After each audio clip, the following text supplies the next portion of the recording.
Sports chess ലോകകപ്പിൽ semi ലക്ഷ്യമിട്ട Malayali താരം നിഹാൽ സരിൻ ഇറങ്ങി.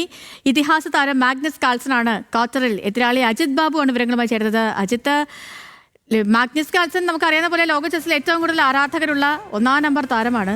ഇപ്പോൾ ഇന്ത്യൻ ചെസ്സിനെയൊക്കെ സസൂക്ഷ്മം നിരീക്ഷിക്കുന്ന ഒരു കാലത്താണ് സൂപ്പർ പോര് നടക്കുന്നത്. എങ്ങനെയാണ് മത്സരത്തിന്റെ തുടക്കം? സേതുലക്ഷ്മി, അതുതന്നെയാണ് ഏറ്റവും പ്രധാനപ്പെട്ട ഒരു മത്സരമാണ് നിഹാൽ സരിനെ സംബന്ധിച്ച്. മത്സരങ്ങൾ ആരംഭിച്ചിട്ടുണ്ട്. ആദ്യത്തെ മത്സരം നോഡിൽബർഗ് അബ്ദുസട്രാവും അലിറിസ ഫിറോഷും തമ്മിലുള്ള മത്സരമാണ് ആരംഭിച്ചിരിക്കുന്നത്. അതിനുശേഷമായിരിക്കും ഇത്തരത്തിൽ മാഗ്നസ് കാൾസനും അതുപോലെ തന്നെ നിഹാൽ സരിനും തമ്മിലുള്ള മത്സരങ്ങൾ നടക്കുക.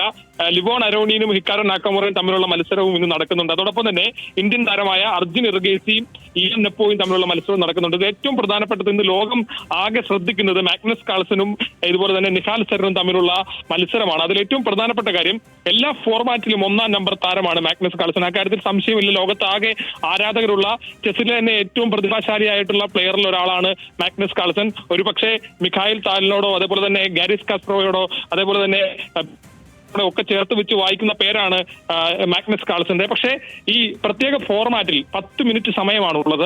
ഈ 10 മിനിറ്റിന് ഇൻക്രിമെന്റ് ഒന്നുമില്ല. അതായത് ഓരോ മൂവ്മെന്റിനും അധിക സമയം ലഭിക്കുന്ന രീതിയിലല്ല ഇത് ക്രമീകരിച്ചിരിക്കുന്നത്. ആകെ 10 മിനിറ്റ് ആണുള്ളത്. ആ 10 മിനിറ്റിന്റെ ഫോർമാറ്റിൽ നിഹാൽ സരിൻ ഒരു പ്രത്യേക കഴിവുള്ള ആളാണ്.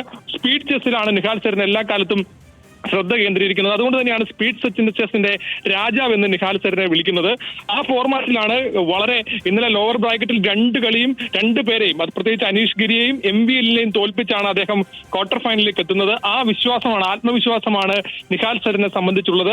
എന്നാൽ ബ്ലിറ്റ്സിൽ ഉൾപ്പെടെ ഇപ്പോൾ ചാമ്പ്യൻ ആയിട്ടുള്ള ആളാണ് മാഗ്നസ് കാൾസൺ. അതുകൊണ്ട് ഇവർ രണ്ടുപേരും ഏറ്റുമുട്ടുമ്പോൾ എങ്ങനെയായിരിക്കും ഈ മത്സരം എന്നുള്ളത് ലോകത്താകമാനം ആകാംക്ഷ ഉണ്ടാക്കുന്നതുകൊണ്ട് അത് തന്നെയാണ് ഈ മത്സരത്തിന്റെ ഏറ്റവും വലിയ പ്രത്യേകതയും. 4 മത്സരങ്ങളാണ് ഉണ്ടാകുക. 4 മത്സരങ്ങളിൽ ഉള്ള വിജയത്തിന്റെ അടിസ്ഥാനത്തിലായിരിക്കും റിസൾട്ട് ഉണ്ടാകുക. അവിടെ നിന്ന് ആരാണ് സെമിയിലേക്ക് പോകുന്നതെന്ന് അറിയാൻ ചെസ് ലോകമാകെ കാത്തിരിക്കുകയാണ്. യെസ്, നമുക്കും കാത്തിരിക്കാം. നിഹാലാണോ അതോ മാഗ്നസ് കാൾസൺ? നിഹാലാണെങ്കിൽ നമുക്ക് ഇരട്ടി സന്തോഷം അല്ലേ. അജിത്താണ് വിവരങ്ങളൊക്കെ നൽകിയത്.